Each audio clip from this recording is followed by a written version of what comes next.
OK, let's take a look at the newspapers. We've got wonderful Ava Santina and the nice James Hill. The nice. Nice. How I'll take awful to that. be described as nice. A terrible adjective. What do you want me to say, then? Nice is nothing, isn't it? You know, and he's more than that.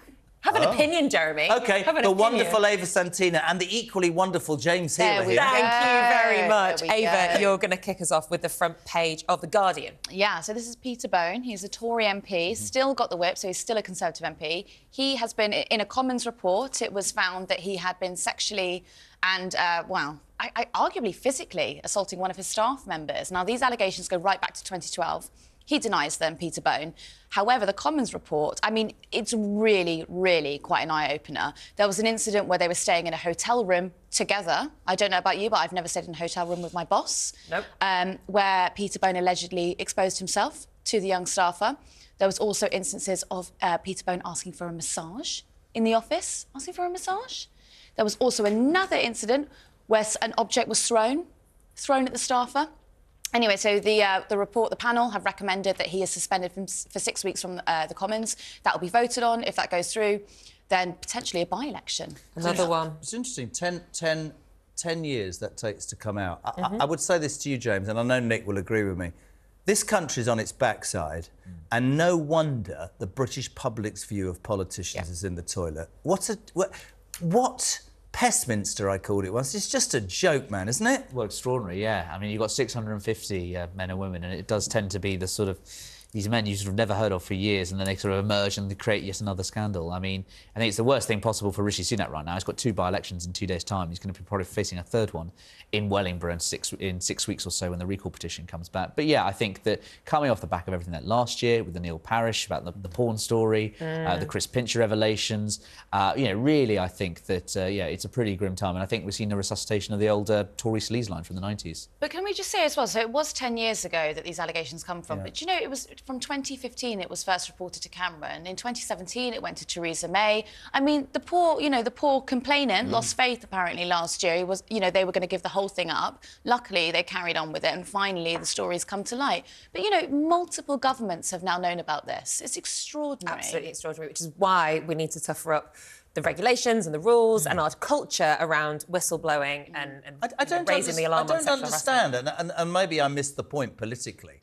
Whatever the Prime Minister, whatever political party, if something came to you of that, you'd think, if I don't deal with this, it's going to come back and bite me on the backside. I don't... There seems to be no... Excuse the pun. There doesn't seem to be any forward planning in government or politics anymore, does there? What might happen in 5 years? I don't know. Even cynically, because first and foremost, you should be thinking about the alleged victim in all of this and preventing any more victims from having this behaviour, experiencing this behaviour. But even just to think cynically about your own reputation as a party, you would think they would try and weed it out at the earliest possible point. And not appoint him. Sorry, not appoint him as Deputy Leader of the House of Commons last year. I mean, it was an allegation. Is that what he is? Yes, he was last year for a time. It gets better, it gets better. What, was that with Liz Truss for 11 days? No, it was Boris under the dying days, and he said he was Deputy Leader of the House of Commons, and in which capacity he was responsible for MPs' well-being and complainants. So wow. It writes itself, doesn't it? James, we're going to move on now to a story in The Times. No, we're not. We're going on to You can do whatever you want. No, I missed it. I'm not arguing with you, you're a pregnant woman. We're going on to Ava's story in the Mirror. New research shows 1 in 3 people say they're forced to skip meals in order to get by. Yeah, this is a YouGov survey. It was commissioned by Christians Against Poverty, and it found, 1 in 3 people are skipping meals. And this was done back in July, so this is not even, now when people are probably turning the heating on or thinking about turning the heating on. People are going hungry. And the conclusion from this is what they're asking for now, in conjunction with the Trussell Trust, who's the food bank company. I don't know if you know them. Yes. They do fantastic work. They send out millions of packages every single year. They basically keep the country eating.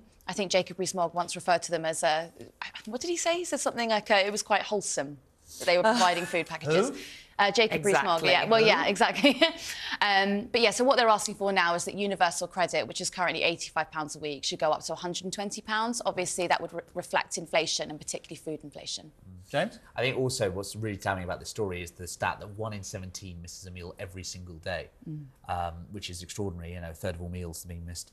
And I think there's going to be real pressure on the Chancellor when it comes to the autumn statement in the spring to therefore increase, as you say, benefits in line with inflation rather than prioritise tax cuts. And what did he say this morning? growing, no tax cuts, inflation continues to rise. You look at what's happening in the Middle East, you look about what's happening in this country, it's quite easy to end up thinking, where the hell are we going to end up? Yeah. James, Financial Times, brilliant. And in the midst of all of this, you get a story about a banker who got sacked because he had a sandwich. I mean, extraordinary, isn't it? This is a senior... Did you like that? No food to sandwich. Yeah, brilliant. Very good. You're thrown together. You're good at this. You've done this before. So are you.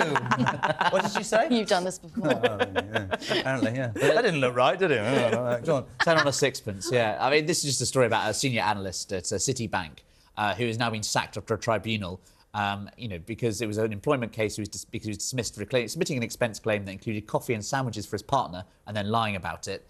When asked, he defended himself, saying, I'm allowed to claim up to £100 for lunch, and however I choose to do so is my business, effectively.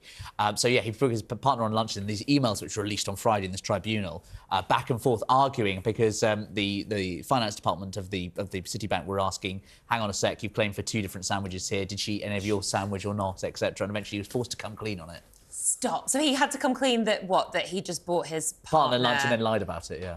But does that not go under expenses? If you entertaining food for your boyfriend from I know. I'm starting to panic. Just don't lie, because it's always the lie that gets you. It's like, they don't ever put a claim in which saying that it was just for your own lunch, and actually even claim for your partner as well when they went on some mini break. 3-day work trip to Amsterdam, he took her as well, and because he was subsequently informed that the rejected because he believed meals on the receipt had been for 2 people. So they had this whole kind of, budget Wagatha Christie trying to work out who would claim what on the meals. This is how people find out about affairs, Yeah. Like going through receipt. Not that I'm speaking from personal experience, but if you go through a receipt, I've heard people's marriages ending because they read a receipt and gone, you had 2 different meals. We'll talk about marriages ending. Rob says 1 in 3 go without meals, but not if you come to this country in a small boat where you get a 4-star hotel. Interesting. I've wanted to do this all morning.